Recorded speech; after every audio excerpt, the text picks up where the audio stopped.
Hey, thanks for hitting play on Leanne On Demand today. It's a weekend rewind. I'm going to play an episode I recorded with Julian Treasure back in 2018. And I'm including a bit of the original intro of that episode that was on the First Time Facilitator podcast, because that intro was recorded in 2018.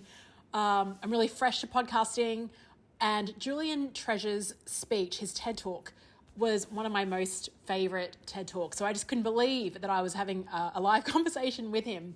He's been on the First Time Facilitator podcast twice. This is the first conversation we had though. Enjoy the listen. I'm super excited about today's episode. Look, I know I say that every week, but at the beginning of the year, I wrote down a bit of a hit list of guests I wanted to interview on the show. And when I got the courage to write down today's guest name on that list, I felt a bit silly and kind of mocked myself, thinking, oh, Leanne, how on earth will you get this guy on the show? No way will he accept. So when I got the email that he was keen to chat, I could not believe it and did like this silly fist pump and crazy dance. I'm just incredibly stoked to bring this conversation to you. My conversation is with Julian Treasure. Julian's speech, How to Speak So People Want to Listen, is my favourite TED speech. It's also in the top 10 of most watched TED speeches of all time, with over 31 million views. Isn't that insane? Now, I found his speech when I was running a presentation skills workshop for a local shire in Western Australia about 5 years ago. And ever since then, I've incorporated his speech into other workshops I've delivered on public speaking and being an effective communicator. And in this episode, one of my favourite quotes of his is this: "You can't be a good speaker if you don't learn first to be a good listener." And I think that's the key skill set of a facilitator. It's that ability to listen. So we spent a good chunk of this conversation discussing just how to do that. Who is Julian? Well, he's an expert on sound who uses his insights to advise businesses on how to optimise their environments for sound. He's the author of the books How to Be Heard and Sound Business. He's also the founder of The Sound Agency, an audio branding company that works with some of the world's biggest brands to improve their sound. Julian's regularly featured in the world's media, including Time Magazine, The Times, The Economist, and the BBC. I'd love to hear your thoughts. Please reach out to me on any of the channels or shoot me an email. hello@firsttimefacilitator.com. Okay, now onto the show. I would like to welcome to the First Time Facilitator podcast a guest who has spoken on the TED stage 5 times. But look, this is his first appearance on this show. So thank you for joining us today, Julian Treasure. Well, thank you, Leanne. It's my pleasure to be here. It's great to hear your voice. I feel like I know you because I've watched all your videos. Your voice definitely resonates with me, and I think it's what makes your speeches so powerful. I always like finding out from our guests what kind of career pivots led them to the role that they're in. So you're now a world expert in communication, in listening and speaking. How did you get to this stage in your career? I think probably I'd say there were 2 pivots. I started out in advertising sales, well, actually media buying originally in the early 80s, and advertising sales in computer magazines. And I launched my own company in 88, and that went for 15 years. It became very successful. It was a contract publishing company in the UK, producing customer magazines for brands such as Microsoft, Orange, Apple, Lexus, Toyota, and so forth. So global magazines for their customers, which is a huge industry now. It wasn't when we started, but it is now the biggest part of magazine publishing, actually. So it's branded content. That's the word for this kind of thing now. High value content produced by brands or produced on behalf of brands to engage their customers without their just going over and over again on their basic sales message. I sold that business in 2002, 2003, and that was the first pivot. All the way through that, I've been a musician all my life, and all the way through that, I was playing gigs in the evenings and listening to the world. Musicians listen to the world in a slightly different way to non-musicians, I think. That's not to say they're better. But if you're a musician, you have to listen in a multi-track way. You know, if you're playing in a band or an orchestra, you can't be a good musician if you're not listening to everybody else at the same time. You need to respond to everybody. So you develop this kind of multi-track, very sensitive listening. And I was going around listening to the world like that and thinking the world doesn't sound very good. And then it occurred to me that most of the noise around us is made by organizations and by brands, indeed. So with my experience of dealing with brands and helping them to serve customers better, to engage customers, it wasn't a huge step to think, I wonder if there's a business here helping brands to ask and answer the question, how does my brand sound? So I started researching that and found that there was basically very little of that going on. And I formed a company called The Sound Agency with precisely that message. So the idea was good sound is good business. And that was a theory then. It's now a well-proven thing. There are now hundreds of audio branding companies around the world operating in pretty much every market you can think of. And it's become almost de rigueur to think about your brand in all five senses, not just one. When we started, it was almost all marketing money was spent on the eyes, very little on the ears. So the Sound Agency has helped brands all over the world to become conscious about the sound they're making. And that has been a good thing. We've improved the sound in lots of shopping malls and airports and so forth. Lots of it by removing mindless music, actually. People always think, oh, you do background music. No, actually, we do a lot of removing that because very often that's inappropriately chosen or badly played in bad quality or just an irritating noise. And I speak there as a musician. Now, the second pivot, I think, was along that journey of helping brands to become conscious that the sound they make affects people. It occurred to me that, well, hang on, this isn't just about brands, it's about people. And so my TED Talks, which started with the one about how sound affects us, moved into how sound is being created by individuals and consumed by individuals. So we have responsibility for the sound we make as people and the sound we consume as people. And that is about speaking and listening primarily. So I did a TED Talk about the health effects of sound and then one about conscious listening, which probably to me is still the most important one. And then followed through with one on how sound in different spaces is badly designed, how architects design for the eyes, not for the ears. And that affects us in places like schools and hospitals and offices and hotels and all sorts of different environments. And then finally, the TED Talk that went completely ballistic is the one about how to speak powerfully. So it's called How to Speak So That People Want to Listen. And that one's now in the top 10 of all time. And I can't believe it. But the interesting thing is that TED Talk has got something like 6 times as many views as the one on listening. Yes, I actually had that written down as a stat. And I was going to say, is that the problem with our society right now? That stat right there, is that more people are interested in the one about speaking? Yes, I mean, there's the old adage, you have 2 ears and 1 mouth. You should be listening twice as much as you speak. But most of us have that round the wrong way. We're very focused, and I should say not just individuals, but also organizations. We're massively focused on outbound communication. So speaking overrides listening almost every time. We like sending. That's true of what I call personal broadcasting, using the tools that we've now got on social media to be tweeting, I'm on a train. Who cares, really? Yeah. But we have this fantasy that there are thousands of people out there hanging on our every thought and movement, which is, of course, not true. But we like the idea of broadcasting. It makes us feel more important. And speaking, speaking is incredibly important, and it forms the core of my book, How to Be Heard, and that indeed the whole book's title is for people who struggle to be heard in life, which is an awful lot of people. Nevertheless, you can't be a good speaker if you don't learn first to be a good listener. So that is also in the book. And really at the core of my work is this theory that speaking and listening are in a circular relationship.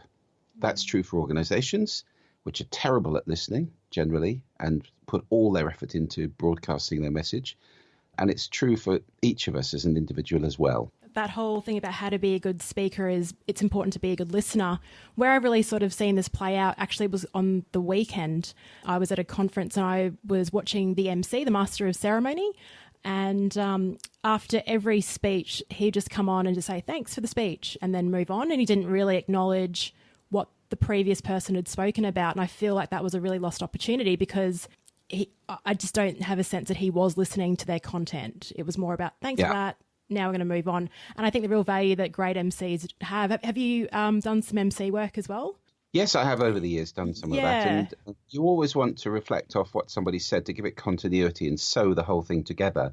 Otherwise, it becomes just lumps of content. And unfortunately, I mean, that's a kind of listening or a kind of communication, which you would call faux listening, or I call it speech writing, where you're not really listening to the other person at all. You're preparing your next brilliant piece of dialogue, and it's all about what you're going to say, not what somebody else is going to say. So that might be the kind of person who would in conversation be doing a lot of anyway, and just overriding the whole thing you were just saying and moving on to what they want to talk about, which is a disconnect. And it's demeaning to the other person. It leaves them feeling not appreciated. 100%. I also want to go back to, I'm going back to one of your earlier points about being a drummer in a band and how you really tuned into all the different sounds. And I was listening to your TED speech about listening and how you said listening in mixer mode. So you're actually paying attention to everything that's going around you. So I woke up this morning and I was tuning into the birds. My dog was outside. I could hear him breathing. I was breathing. And you're like, it's really interesting because you can go through life without acknowledging any of those sounds, just the ones that draw your attention at the time, the beep of a phone or whatever.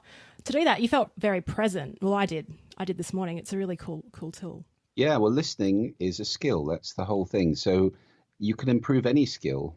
And we take it for granted. We teach reading and writing frantically in schools. It's a scandal if a child leaves school unable to read or write.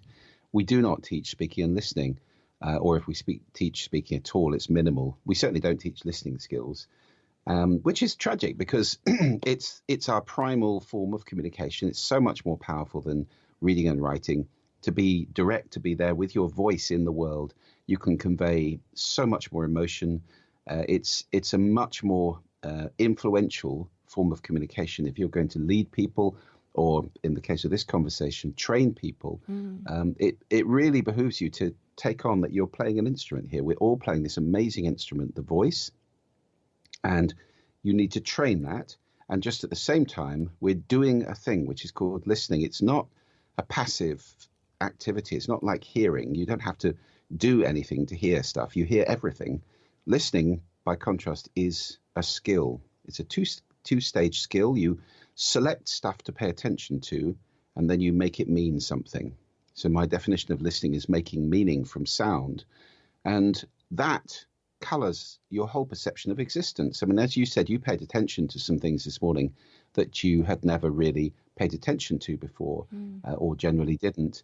And we can do that anytime. We can change, the searchlight of our listening, focus on different things. So that would give us a different reality because we're then associated with different things going on around us and they affect us in different ways. And of course, we are able to direct the meaning making. We can challenge the meanings that we associate with various sounds. So it is a conscious process. It's a skill that can be improved by practice. And that exercise I gave in that TED talk is a good way of starting that process of improving listening. And the better we make our listening, the more we understand other people and the more powerfully we can speak to them. Yeah, and actually that's the reason why I started this podcast. There's a lot of podcasts out there that really focus on public speaking and giving great keynotes and being a great presenter. But I believe that facilitation is really harnessing what's going on in the room, which is then listening, linking that back to stuff that's been spoken about, to the content. You've got to be really flexible, but it's actually really exhausting too because you have to pay attention. And doing that extra listening, it at the end of a day, it's quite tiring. I think it is. You're right. It's worth it because what you get is a much better result at the end of the day for everybody. It's more satisfying. It does get better with practice, I would say. I mean, in the book, and I didn't have time to do this in the TED Talk actually, but in the book I distinguish 3 different kinds of listening. And the one we're talking about is really important. I call it created listening. And that is around the concept that you always speak into a listening. So if you've got a room full of people, all of those people have got unique listenings. Every one of us has a unique listening. Your listening is different from mine because we listen through a set of filters, and those filters are different for each individual. That's the culture you're born into, the language you speak, the the values, attitudes, beliefs that you accrete along the way from parents and teachers and role models and friends and so forth, the emotions and intentions and expectations with which we go into any conversation or situation, all of these things affect the way that we listen at this moment in this situation. So you have a room full of people with that going on. The important question to ask yourself is, what's the listening I'm speaking into? And just by asking that question, you will become more and more practiced at spotting it, and it becomes an automatic process eventually. So whether I walk on stage and I'm speaking to 1,000 people, or I'm in a one-to-one, or talking to a small group, the question is always, what's the listening? It's the first question. What's the listening? What's the listening? And as soon as you spot it, or you get a feeling for it, you can start to speak in a way that's more appropriate. You know, the listening might be if it's after lunch and you've had a good lunch and, you know, everybody's had a good morning, the listening will be a bit sleepy because everybody's blood will be in their gut and they'll be feeling that little after lunch feeling. So you have to perhaps up your game a little bit there and be more dynamic. I often get to speak in that spot. They think, oh, he's a good speaker. He'll wake them up after the lunch. Top crowd spot, yep. Yeah. So I always get that. Or it might be early in the morning and they don't know what to expect, and they've come here and they're a little bit confused and trepidatious, and you might want to be very reassuring at that point and calm and helpful and interactive. So speaking into the right listening is really important and makes your speaking much more appropriate. So the question to ask always, what's the listening I'm speaking into? Excellent question. When you said, do you spot or how do you feel? I think so you're looking at sort of body language, or if you said a joke that everyone sort of laughed at and there's a connection point, which now you then can, everyone's feeling more relaxed. Is it that sort of stuff? It's just the dynamic stuff that's going on. Yeah. So responses. I think, you know, I've always said, and I said in the book again, I'm not quite sure how this works. Because there are so many factors involved. It may be little body language signals that you pick up sort of unconsciously. You know, consciously you can spot certain things. If everybody's leaning back and supporting their heads and eyelids are drooping, that's pretty clear. If by contrast people are leaning forward and looking bright and alert, and you've got some smiles, then that's all good. So you can certainly see some obvious things, but I'm sure there's a lot more going on at a micro level, and with, you know, the whole science of microfacial expressions and things like that. We spot an awful lot, maybe pheromones, I don't know, a whole panoply of sensory input, which is going in and probably at subconscious level, giving us a feeling for the listening we're speaking into. The important thing is not to get hooked up in what's the process, it's to ask the question. Because just by asking the question, you're training your consciousness in that way. You become sensitized to it. Doesn't matter how it works, you will be good at it, I promise. And it makes life an awful lot easier. You can, you know, as you suggested, you can test the water with a joke or with something and see how it goes down. Maybe there's a little, you know, litmus test or a listening-ometer phrase that you can use the same way every day and see how it goes down and, you know, give you some sort of calibration. I don't do that. I just ask the question. So whatever works really for anybody, as long as you get in there and ask the question at the beginning of every important conversation, it will really help to speak more powerfully into that listening. That's wonderful. What you've talked about in terms of paying attention, and you're not too sure whether it is the body language or the pheromones or something going on, but I really learnt that earlier this year. I was asked to travel to Indonesia for my day job. I'd helped write a program for our leaders over there, but it was being delivered in Bahasa Indonesian, which I don't speak. And so I was just questioning. I said, oh, what's the value of me going over there? I'm going to observe this facilitator running a leadership program in another language. Surely I can't critique the course that way. And the guy that runs the operation over there said, oh, you'll figure it out. And so I sat there for a couple of days in the course, and he was absolutely right. So I knew when we needed to switch the content, put an activity in. I didn't know a word of Indonesian, but it was just really interesting how I could pick up on all the energy in the room and what we needed to fix without even understanding the words. Yeah, I think much of this is universal. Of course, some of it is cultural, and we have to be culturally sensitive anytime we're speaking. I've given business presentations in cultures where it's perfectly okay to be doing your email around the table while somebody's talking. I hate that. In the UK, yeah, well, I don't like it. And in the UK, that would be considered extremely rude. But there are places I've been in the world where it's the norm. And if that's their norm, there's no point, thumping the table and saying, excuse me, are you listening to me? And getting all self-righteous, because it would just offend. And, you wouldn't end up with the outcome that you want.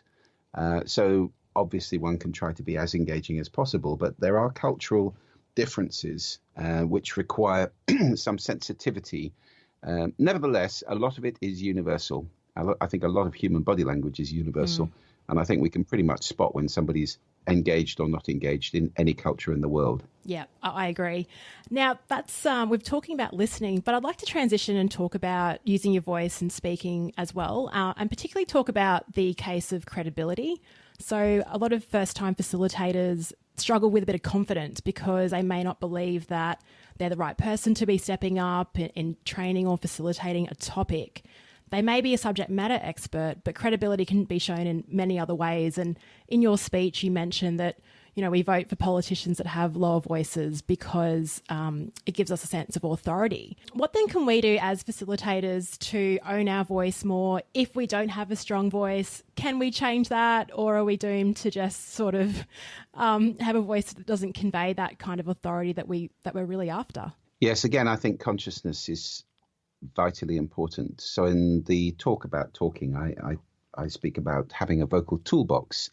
We all have this vocal toolbox, and it's really important to become conscious that that's there. And there are things you can rummage around in and deploy consciously, which will change the way that you're received and change the power of your speaking.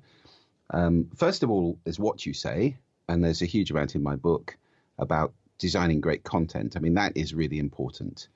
I talked to Chris Anderson, the curator of TED, for the book, and I asked Chris. I mean, I've known him for a long time, and he's seen thousands of TED Talks now. So the question I asked him was, which do you think is more important, great content or great delivery? And he said, well, they're both equally important, really, but if I had to choose one, it would be the content.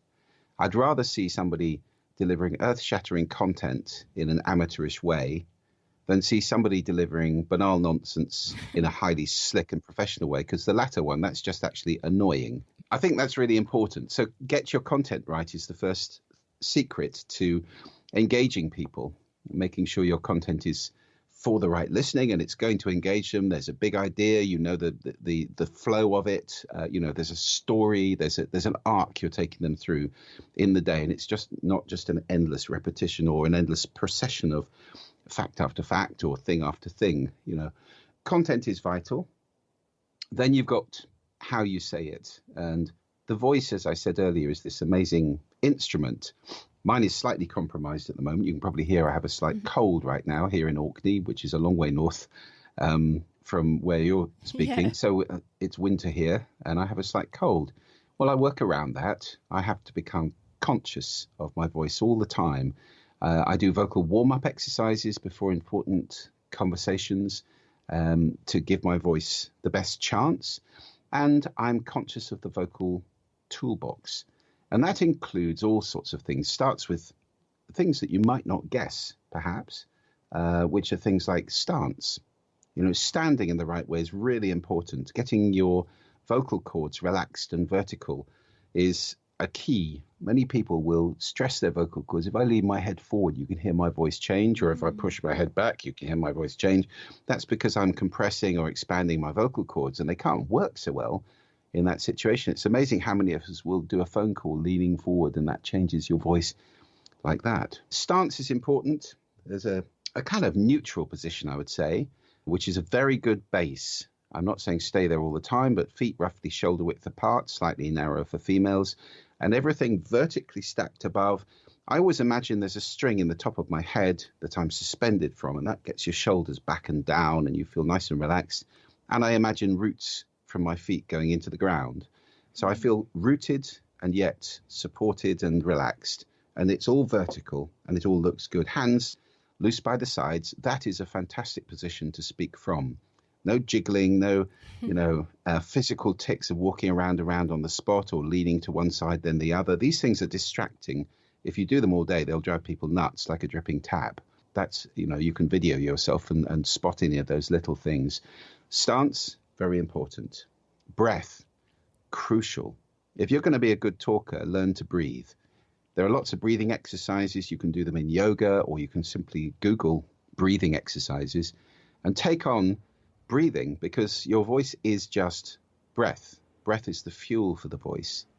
And without being able to breathe, it's very difficult. Most of us breathe like a bird, little tiny breaths to the top of our lungs. We don't take many big, deep breaths in the day. And it's really important to do that. Then we've got some of the more fine and really important aspects of voice, like, for example, register. There are 4 registers of the human voice. And the one we would want to use in speaking is modal, which can move from the head to the neck or throat down into the chest. I strongly advise anybody who speaks for a living to practice chest voice. You can do that with visualizations. Again, you'll find lots of stuff online, or go work with a vocal coach. You can just Google voice coach or speaking coach or drama coach or singing coach. Find somebody near you and work, go and check out find somebody you have good chemistry with, and then do a set of sessions to learn how to use your diaphragm, how to breathe, how to speak from the chest. This is a much bigger resonator. So if I take my voice up to my throat, which is where most people speak from all the time, it's a much lighter feeling. And as soon as I move down into my chest, the voice has added depth. It's where I habitually speak from these days. Not everybody does. Many people don't, actually. There's a lot of people who are a bit strangled. And just practice. It's practice, practice, practice. You simply need to be breathing and using the diaphragm. It's a physical thing, like learning how to swim or how to ride a bike. So this can all be learnt, and as you learn it, you give your voice extra authority, because you're right. Yes, we do prefer, in terms of timbre and pitch, we prefer deeper voices. We prefer voices which are described in the way you would describe a hot chocolate, smooth, dark, rich, warm, sweet. All of those words are good for voices. So you can work at these things, again, with a vocal coach or simply on your own. Recording yourself is a very good idea. We don't like doing that very much, because we all listen to our own voice largely through bone conduction. So it comes through the bones of the skull. Not much of it comes out of your mouth and round the corner into your ears. So when you hear your voice recorded, you go, that's not me. Yes. I'm much deeper than that.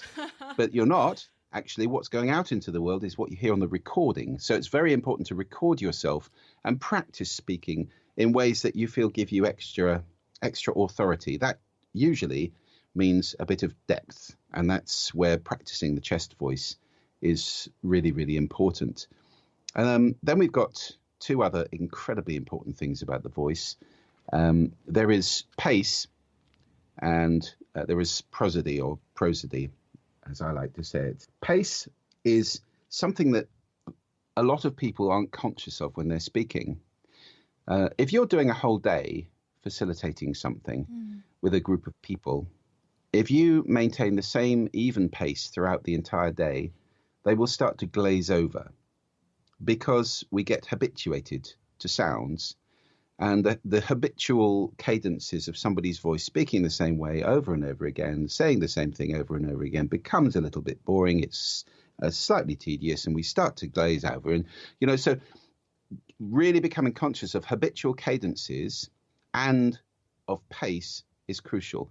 You can go really, really fast and get people suddenly, oh, hello, there's something really exciting. Or you can slow right down to make a point, and to the point where you also need to get to be friends with silence. There's nothing wrong with a bit of silence. People don't like it in radio, and equally on podcasts. If I was silent for 10 seconds, then people would start thinking, have I lost it? What happened? Did it stop? So dead air on radio is kind of anathema. But if you're in front of people, they can see that you haven't disappeared. And I've played with this. You can be silent for the longest time, really up to 10 seconds, quite comfortably. And people will just sit there smiling at you and going, well, something's going to happen in a minute. It gives you, if you do this, it positions you as a master. You are in control. You're comfortable with just being with the other people. You don't have to fill every second with babble and ums and ers. The moment you become comfortable with silence, it gets rid of all that stuff. And it's a very, very powerful friend to have. So that's pace. Varying the pace is crucial. And the other varying that we do in speaking generally is prosody, which is the up and down, the sing-song of speech. It's how we communicate emotion, how we emphasize certain words, and it's also how we break our talking up into discrete chunks. Typically, we go down at the end of a sentence like that. Now, your country has been partly responsible for creating an intonation. Going to say we go the other way, yeah. Yeah, which is called high rising terminal, where everything's said as if it were a question, even if it isn't a question. Now, that is something to avoid, I would say, in training, particularly in facilitating, in public speaking, because there's a hidden question in that uplift at the end, which is kind of, is that okay with you? So it's a kind of questioning intonation. And in fact, it was originally called Australian questioning intonation, or it's otherwise known as high rising terminal. It's in America as well, very much on the West Coast, and it's really flowed from the American content machine in Hollywood to affect many, many people, particularly younger people around the world who speak like this a lot. Yes, yes. So I would tend to avoid that one if you're going to be a professional speaker. And remember that it's clear when you finish a sentence, you go down. And that's confident. And it shows everybody it's the end. There's no question there. It goes down. Is that okay with you now? Can I go on to the next? Yeah, you're sort of seeking permission, aren't you? Yeah, it's a little bit querulous, and it is a little bit less powerful. It's also repetitive. And I would avoid repetitive things. I mean, the other, I'm assuming we're talking globally here, but I mean, I will say another Australian habit I come across a great deal is look at the beginning of every sentence. So what's your name? Look, I'm John. That is, it's a verbal tick. And if you put a verbal tick, the other big one that is much more common around the world is the word so, which should mean this, then that is a logical sequence. This, so, that. Nevertheless, you get a lot of, what do you do for a living? So I work for, no, that didn't follow from my question, actually. And I say in training people on my conversational little acronym, the tool RASA, receive, appreciate, summarize, ask, which is a wonderful way to flow conversation. The summarize thing is so, and I want to reclaim the power of the word so from this abuse it's getting all around the world. Because if you have a so person in a meeting, so what we've all agreed is this, now we can move on to that. Or it's a great way of closing doors along the corridor of your facilitation or conversation. So we've got that, now we can move on to the next thing. If you summarize each time, it's good for people's memory, and it gets everybody to a nice state where they say, yep, that's finished. Now let's fresh approach, move on to that. So it's a very powerful little word. Anyway, going back briefly to prosody, using it, again, culturally sensitively is important, but using it is the most important thing of all. If you have, again, a voice that's rather monotonous and doesn't go up and down very much, and I speak like this for the whole day, it's going to get extremely tedious for people, and they really will switch off because they'll get, monotonous comes from monotone, one note. So it's really important with any kind of conversation, and particularly if you're standing in front of a group of people, it's very important to use prosody in order to get your points across. So you've got these wonderful tools. You can go loud, you can go soft and whisper, you can go fast and gabble, or you can slow right down to the point where you just go silent. Very effective. So it is really about contrast, isn't it? To keep that attention. Yeah. On the concept of pace, this is one that's really sort of hits home for me because I talk very quickly. I'm very mindful of it, though, when I do facilitate, especially in other countries, because the Australian accent's difficult for one thing, and then my pace is another thing. What kind of tools or strategies can you use, or is it just being mindful and aware that it's okay to talk fast when I want to emphasize a point, but to change the pace, to change the pitch, to think of everything to make the communication more effective? Or are there particular tools to kind of slow down your brain so that it doesn't come out of your mouth as quickly? Sometimes pace is about nerves. And the more you speak, the less nervous you'll be. It's like any activity. Also, breathing is very important. I always say to interrupters, which is a particular habit that can be very destructive in conversation, a great tool for interrupters is simply to take a deep breath every time they're about to speak, because that takes a second or two and you might just realize the other person is still speaking while you're taking that deep breath. And that is incredibly important on stage as well, taking deep breaths. That gives you a chance to slow down again and reset and recalibrate. Consciousness is the key to everything. Becoming conscious of what you're doing, how you're standing, the gestures you're using, the pace at which you're speaking, asking the question all the time, how's my listening? What's the listening? Because if you're really going fast and people are sort of starting to lean back and, whoa, what's going on here? You can feel that in the room. It's a lovely exercise to deliberately slow yourself down really to what you feel is a grinding low gear and just get the feeling that that actually works. A lot of this is about practice. I mean, when I'm training people in speaking, we do a lot of range extension with volume, with prosody, with pitch, and with pace as well, to get people to realize they can go way further than they think. You know, our natural range tends to be a tiny little band in the spectrum. And from going from really, really, really slow to incredibly fast and really, really gabbly, there's a huge spectrum there. And the natural pace that you tend to move in will be a very small part of that. So it's great to practice expanding your spectrum so you can start to use more variety in the speaking. Record yourself, video yourself, have people video you when you're actually performing or in front of people. Record those sessions. You can get a little Zoom digital recorder or something like that for next to nothing and just set it up next to you. Nobody will see it, and press record before you start. And then you can listen back afterwards. That kind of feedback is absolutely crucial in helping you improve what you're doing and becoming more and more conscious of the tools that you're using and how you're using them. And that was probably the biggest lesson for me when I started the podcast, was having to listen back to the first few interviews and thinking, what the hell? So I think I'm still guilty of talking from my throat. And I know that not only because of the sound of my voice, but at the end of a big day of meetings, my voice will just be in a world of pain, especially if I've been not listening as much as I should have. The one, just to finish off, I want to... your speech, the one with 31 million views, you do that vocal warm-up exercise in front of all those people at the TED conference. And that's something that video, I show it in a lot of the workshops that I run with presentation skills. I even use some of those vocal tools to warm up myself in the morning and also the people in the room. And it's just super fun, especially the first one where you sort of just sigh. That's actually very relaxing, that first move. That video was published a few years ago. Have you got any other kind of vocal warm-ups in your toolkit now? No, I've stayed the same, actually. I use exactly those ones before I go on stage and speak anywhere. So I use them before this conversation. I use them before every conversation. I find that those do it for me. That's not to say that they are the pinnacle of vocal warm-ups.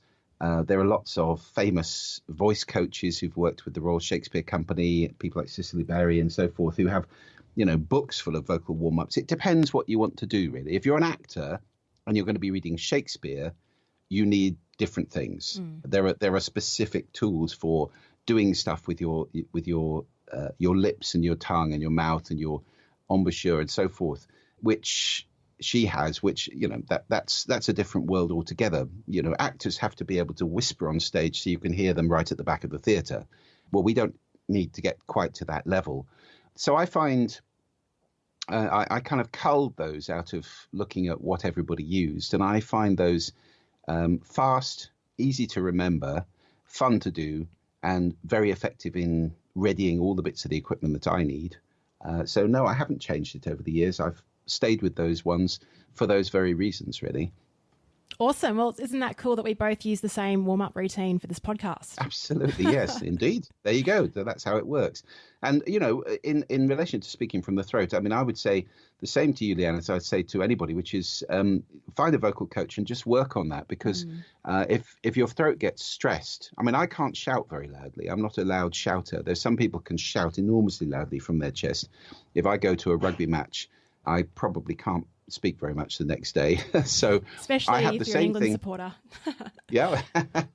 Yes. Well, we won't talk about rugby right now. But if I'm speaking, I can speak all day quite comfortably because I've found a way of keeping my vocal cords quite relaxed when I'm on stage.